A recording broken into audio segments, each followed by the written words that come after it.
I still remember that morning like it just happened yesterday. I woke up early, made breakfast for everyone, and smiled, trying my best to be the perfect daughter-in-law. But behind my smile, my heart was heavy.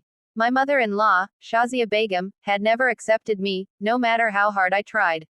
Every word from her mouth felt like a test, every gesture, a reminder that I wasn't good enough for her son. That day, she told me, "You'll never fit in this family, Aisha. You can pretend all you want, but I see through you." Her words cut deep, but I didn't answer. I just quietly served her tea. But little did I know, that very cup of tea would soon become the start of my destruction. Because a few hours later, she would accuse me of something I never did, and that lie would almost destroy my marriage, my name, and my life. It was around 11 a.m. when everything fell apart. I was folding clothes in my room when I suddenly heard my mother-in-law screaming from the kitchen, her voice sharp and full of anger. "Aisha, come here right now." My heart skipped a beat. I ran downstairs, confused and worried. She was standing near the counter, holding the teacup I had served her earlier, but now it was shattered on the floor. Her face was red, and her hands were shaking. "You tried to poison me," she yelled. I froze. What are you saying?" She pointed at the cup. "Don't lie. There was something in my tea. I tasted it, it was bitter. You think I wouldn't notice?" My voice trembled. "Ami, I swear I didn't." But before I could finish, my husband, Usman, came rushing in. "What's going on here?" he asked. And then, with tears in her eyes, my mother-in-law said the words that shattered me completely. "Your wife just tried to kill me." Usman looked at me in shock, speechless. I could see the doubt flicker in his eyes, and that broke me more than anything else. That's when I realized, someone was setting me up. But who, and why, I still didn't know. The silence in the room felt heavier than a storm. Usman didn't say a word, he just looked at me, confused and scared. "Usman, please believe me," I whispered, tears streaming down my face. "I would never hurt Ami." But before he could answer, his mother cried out dramatically, "You still trust her? Look at what she's done. She wants me gone so she can control you." Her words hit him like bullets. And in that moment, I saw it, the doubt growing stronger in his eyes. Then came my sister-in-law, Rida, rushing in. "What happened?" she asked. Shazia Begum wasted no time twisting the story. "Your perfect Bobby tried to poison me." Rida gasped and turned to me. "Aisha, how could you?" I tried to defend myself, my hands trembling. "I didn't do anything. Please, you have to believe me." But no one did. Not one person stood by me. That night, Usman didn't even sit near me. He ate in silence while his mother kept pretending to cough, acting weak, and every fake cough made my heart ache. In just one day, my entire home had turned against me. And the woman I respected like my own mother, had turned into my worst nightmare. But I didn't know, this was only the beginning of what she had planned. The next morning, I woke up to whispers. From my room, I could hear my mother-in-law talking to someone on the phone, her tone sharp and filled with satisfaction. "Don't worry," she said quietly, "once she's out of the house, everything will be under my control again." My heart dropped. Out of the house. Was she planning to make Usman throw me out? I moved closer to the door, careful not to make a sound. Then she said something that froze my blood. "She's too clever for her own good. Ever since she came, Usman listens to her more than me. But soon, he'll see who she really is." It hit me then, this wasn't just hate. This was jealousy. She couldn't stand losing her son's attention, not even a little. To her, I wasn't a wife, I was competition. That evening, she started her next move. While I was cooking dinner, she came into the kitchen, all calm and sweet. "Aisha, I know yesterday was a misunderstanding," she said softly. "Let's forget it." I wanted to believe her, so I smiled. "Thank you, Ami. I'm glad you." But then she interrupted me, her smile fading. "By the way, Usman's friend's wife is coming over tomorrow." I told her everything. My heart sank. She wasn't ending the drama, she was spreading it. She wanted to ruin my reputation, one lie at a time. And the worst part, she was just getting started. The next day, I tried to act normal, smiling, cooking, pretending everything was fine. But inside, I was falling apart. When Usman's friend's wife, Sadia, arrived, I greeted her politely. She smiled, but her eyes told a different story, cold, judgmental, curious. As we sat down for tea, my mother-in-law began her performance. "Oh, Sadia, you know me," she said dramatically. "I never speak ill of anyone, but sometimes people pretend to be angels while hiding poison behind their smiles. Sadia's eyes widened. Are you serious? My heart raced. Ami, please, stop this. But she ignored me completely.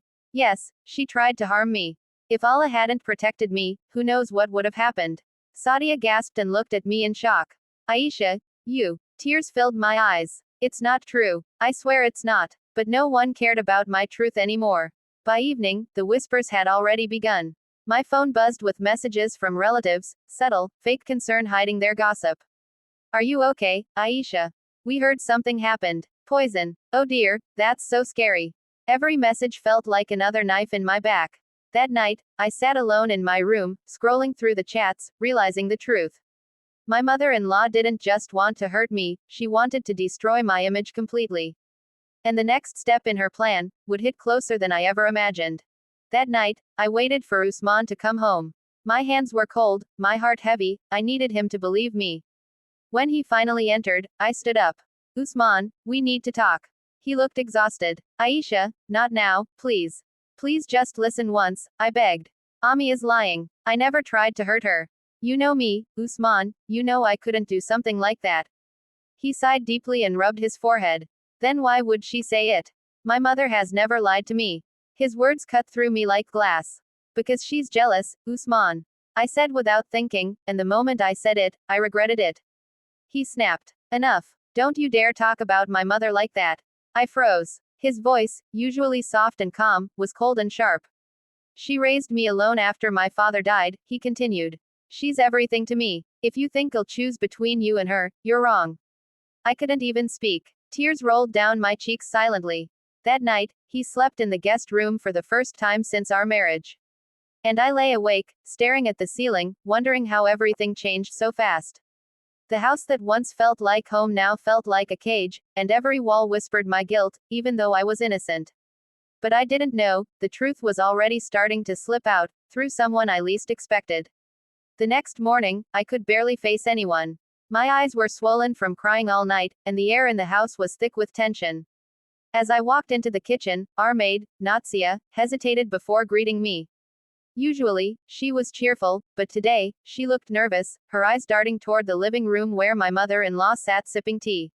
When I went near her, she whispered, Baji, I need to tell you something, but please don't tell madam.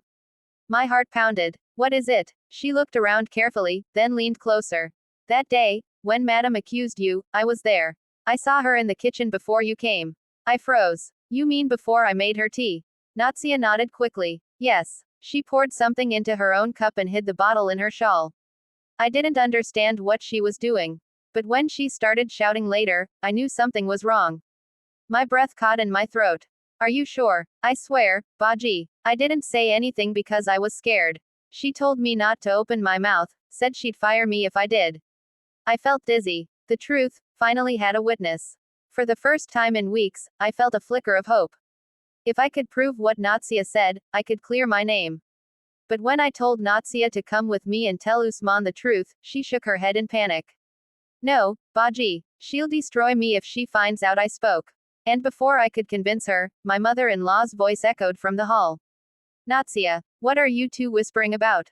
Natsia went pale, and I knew, if my mother-in-law even suspected she talked, things would get worse. Much worse. That evening, Natsia barely spoke a word. She worked quietly, eyes down, avoiding my mother-in-law at all costs. But I could sense it, Shazia Begum had noticed something. She kept watching Natsia, her sharp eyes tracking her every move. After dinner, while I was clearing the table, I heard voices coming from the backyard. I moved closer, it was my mother-in-law, and Natsia. Did Aisha tell you to spy on me? Shazia's tone was cold and threatening. And no, madam, Natsia stammered, her voice shaking. I didn't say anything. Liar. Shazia hissed. You were whispering to her this morning. Don't think I didn't see. I peeked through the window. My heart stopped when I saw Shazia grab Natsia's arm roughly. You say one word against me, and I'll make sure you regret it. Natsia's eyes filled with tears. Please, madam, I swear. Get out. Shazia yelled. From tomorrow, don't come back.